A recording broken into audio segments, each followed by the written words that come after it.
দীর্ঘ অপেক্ষার অবসান হতে যাচ্ছে সরকারি কর্মকর্তা কর্মচারীদের নতুন পে স্কেলের। চূড়ান্ত পর্যায়ে থাকা এই পে স্কেল যে কোনো সময় ঘোষণা হতে পারে। রোববার সচিবালয়ে সাংবাদিকদের প্রশ্নের জবাবে এমনটাই জানালেন প্রধানমন্ত্রীর মুখ্য সচিব এবিএম আব্দুস সাত্তার।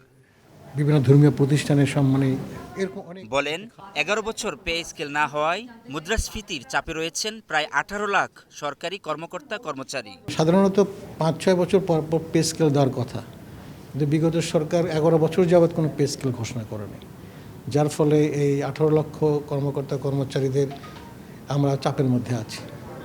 এখন তারা তো কর্মকর্তা কর্মচারী, এখন মূল্যস্ফীতির সঙ্গে সামঞ্জস্য রেখে তাদের বেতন বাড়াতে হবে। এদিকে গ্যাস, বিদ্যুৎ ও জ্বালানি সংকটের পেছনে মধ্যপ্রাচ্যের যুদ্ধের প্রভাব রয়েছে বলেও জানান প্রধানমন্ত্রীর মুখ্য সচিব। পাশাপাশি পূর্ববর্তী সরকারের বিকল্প ব্যবস্থা না থাকাকেও বর্তমান সংকটের অন্যতম কারণ হিসেবে উল্লেখ করেন তিনি।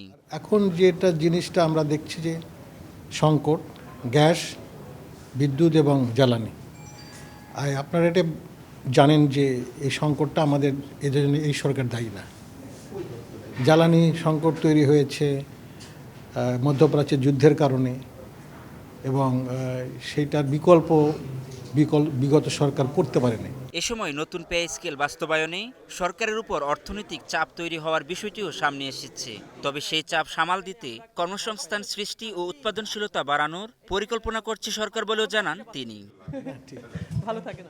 আলাউদ্দিন আল আজাদ, গ্লোবাল টেলিভিশন, ঢাকা।